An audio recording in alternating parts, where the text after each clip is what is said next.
It starts with a warning, a quiet one. A statement that, once you hear it, is hard to shake. It's worse than we thought.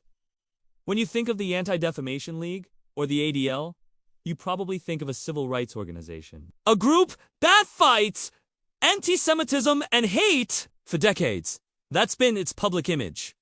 But what if that's only part of the story? What if the ADL is something else entirely? Something more powerful, more embedded, and far less visible than you ever imagined. Today, we're not just looking at an organization. We're peeling back the layers on an ecosystem of surveillance, influence.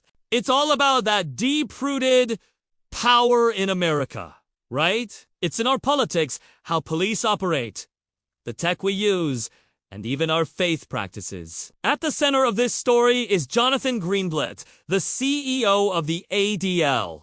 He doesn't hide what they do. In fact, he says it right out loud. In his own words, the ADL monitors a vast spectrum of groups. Not just the neo-Nazis and violent extremists you'd expect. He names left-wing radicals, anti-war activists, pro-Palestinian groups, Christian nationalists, and political Islamists. The list goes on. Think about that for a moment. This isn't just about fighting hate. This is about categorizing dissent across the entire political spectrum, from left to right. Groups who challenge the status quo are being tracked, analyzed, and labeled under the broad umbrella of extremism. It raises a fundamental question. Who gets to decide what counts as extreme? And who gave a private organization the authority to make that call? But it gets deeper. Greenblatt also says the ADL is the largest trainer of law enforcement in the United States.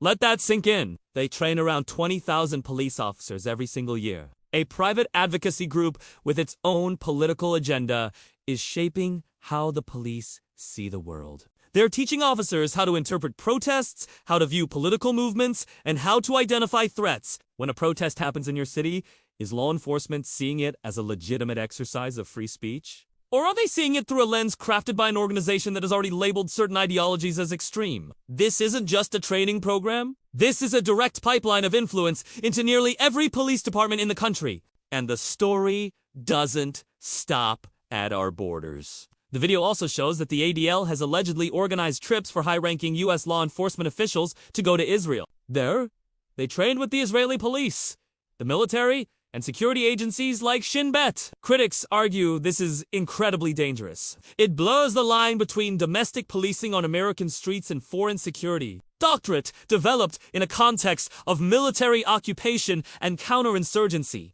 Are tactics designed for conflict zones being imported into our communities? This isn't a hypothetical question. It's a concern voiced by human rights advocates who see a pattern of militarization in American policing. Now, you might be thinking, this sounds new. Maybe a recent shift. But history tells a different story. Decades ago, The Nation magazine published a bombshell investigation. It alleged that the ADL was operating, and I quote, as if it were a hostile intelligence organization. According to their reporting, a man named Irwin Sue allegedly ran a massive covert intelligence network for the ADL. He wasn't just some rogue actor. He was a former San Francisco police officer who reportedly built a spy ring inside the organization. They weren't tracking Klansmen. They were collecting files on over 12,000 individuals and nearly 1,000 organizations. Who were these targets? Mainstream American institutions. Groups like the NAACP, labor unions like the United Farm Workers, anti-apartheid activists, peace organizations, even Jewish groups who are critical of Israel's policies. The files contain personal information, political affiliations, private details, all gathered without warrants, without oversight. The implication is chilling. An organization presenting itself as a defender of civil rights was allegedly engaged in a widespread surveillance operation against other civil rights advocates, all for disagreeing with its political line. It suggests a history not of protecting debate, but of monitoring it, controlling it, and potentially suppressing it. And that brings us to today. The same patterns of influence and control are now moving into the most powerful new frontier: technology. Jonathan Greenblatt is open about this 2. He talks about the ADL's deep involvement in training artificial intelligence. He says the organization is investing heavily in technology to guide how AI systems respond to hate and extremism. He names the partners.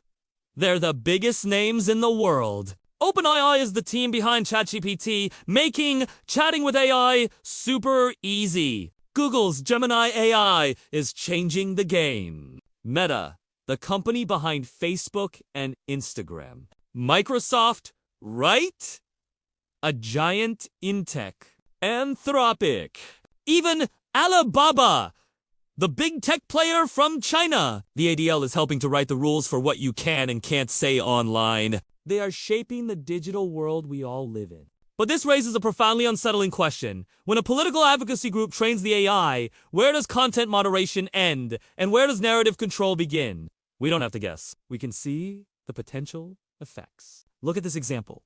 Someone asks Google's Gemini to generate an image of a person in front of a portrait, but to replace the background with an Israeli flag. Gemini refuses, citing a policy violation. But when the user makes the exact same request with a US flag, a British flag, or a French flag, the AI complies. Or consider this. A user asks Amazon's Alexa to describe the Palestinian flag. Alexa describes the flags of many other nations without issue, but when it comes to the Palestinian flag, it refuses. Now, this isn't definitive proof of intent, but it's a pattern, and it forces us to ask, are these just glitches? Or are they the result of a bias that was built into the system during its training? If the organization training the AI has a clear political agenda, is it any surprise that the AI might reflect that agenda? Finally, the story takes a turn that most people would never expect. It's not about politics or technology, it's about faith. The video claims the ADL has formed a strategic partnership with the National Hispanic Christian Leadership Conference. This is one of the largest organizing bodies for Latino evangelicals in the United States, a rapidly growing and influential demographic. Together, they have reportedly worked on developing Sunday school curricula and coordinating their lobbying efforts in Washington. Why? Critics argue this isn't just about building bridges. It's a calculated move to align a powerful voting bloc with a specific foreign policy agenda. By framing support for Israel not as a political choice but as a religious duty, a theological necessity, it changes the entire conversation. It moves geopolitics out of the realm of debate and into the realm of faith. It turns policy into prophecy. And when something is a matter of faith, you don't question it. You believe. And that's where we are left. With a series of dots that, when connected, form a disturbing picture. A single organization that influences how our police are trained, what our AI is taught, which political ideas are considered extreme, and even what is preached in our churches.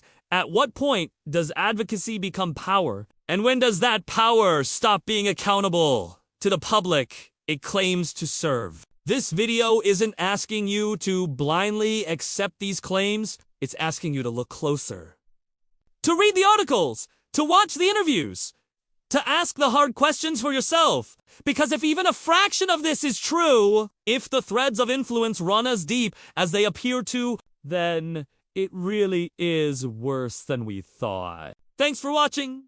If this story made you think, please share it and subscribe for more deep dives into the forces shaping our world.